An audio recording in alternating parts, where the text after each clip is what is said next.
So we are very lucky in Amsterdam that our film school where we went to, they allow 6 cinematographers, 6 editors, 6 directors, and you all focus on your own profession. And you have to make short films in each year. So, and you usually you pick out different persons every year. So one time that goes well, and the other time that goes totally, it's a total shitstorm. And you learn how to communicate your idea, how to motivate the people, and communication is everything.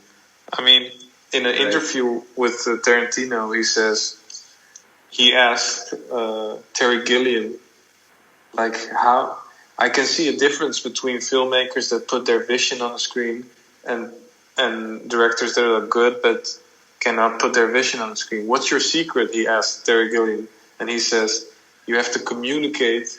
If you can communicate very well your idea to sound designer, to screenwriter, to the actor, to everyone, that's your key. And that's when Tarantino said, like, oh, I can communicate because I talk way too much in my life. I can communicate. And then he made the Reservoir Dogs. So I think the job of filmmaking, whether it be cinematographer, that, I mean, there's so many people working under the cinematographer or director or producer. You have to communicate. That's the main thing. People will not only know what to do, but you can give them trust by communicating well. Exactly. Yeah, and it's all about making choices. So just saying I wanted to do this way gives people the idea, oh, he knows what he's talking about. So they won't doubt you. They won't gossip. Oh, I don't know that. I think he doesn't know what he's doing, you know? Right, yeah. And you, Stephan?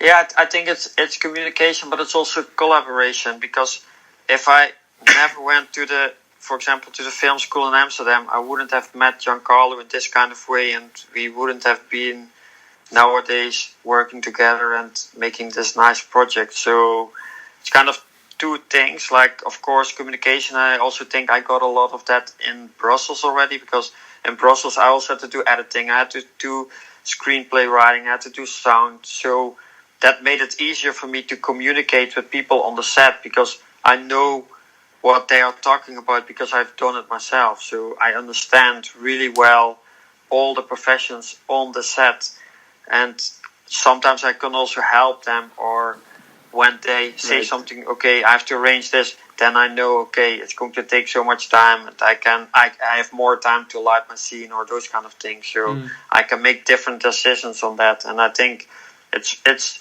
like sometimes, yes, I feel more an accountant than a camera guy, because I have to make the floor plans, I have to call to the lighting guy, I have to check the light list, I have to make a camera list, I have to go meet the camera assistant, I have to arrange so many things. And it's like, it's always a relief to be on the set and to make the first shot on the day, because then it's like, bam, now everything comes together. Yeah. Now we're on set, now we're rolling, let's go for it. All the talking, all the meetings from last month, it's done. Now we're going for it, we're creating this image. That's like an amazing feeling, because like in a commercial, it's just like, okay, you have like one meeting most of the times with the director, you have like 1 or 2 location scouts, you have a general recce with all the crew members, and you have to explain what you want to do, and then you have one shooting day, that's it, and you have a grading day. But if you have a movie or a series, it's going to take ages. It's like 2 months, 3 months, 4 months of preparation, and then you're like, come on, I want to hold the camera, I want to do something. So yeah, the payoff must be amazing, though. Yes, that's really nice. And the next question, guys, that's more for us, actually. Any advice you would give to emerging filmmakers or cinematographers? People like us aspiring to be like you. Yeah, I think follow your heart, So don't be a businessman. Stop with the business school and start making movies, even when they are shit and everybody hates it. But just continue and believe in yourself. I think believing is a very important one. And also, don't be afraid to fail. Like, everybody's failing, and it doesn't matter if you're the biggest company in the world and you're the CEO of it, that person is also going to fail. And he's also having nightmares, and he's also doing bad things or making wrong decisions. Everybody is in the same level, and that kind of way, I think, like, yes, you have to believe in yourself and keep fighting for something, and it will pay off in the end. All right. Yeah, I think that's really good. I think young film students underestimate that they want to be like their peers or their idols, and that's normal. But you only see from the moment they made their great film, but you don't see every shitty movie they made before that. And it's all about sketching.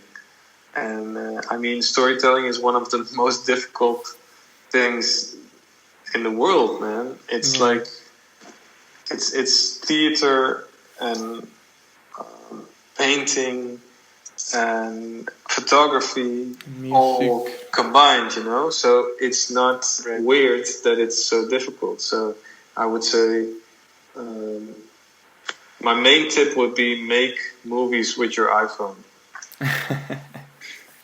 No, that's really true, because you can practice. You can practice scenes, and I mean, maybe you think they won't look good on my iPhone, but imagine if a movie works on your iPhone, then that means you have a really good story, and you're honing your crafts really well. So it's not about the technical stuff; it's all about the story. I think we said that 100 million times, right? Yeah.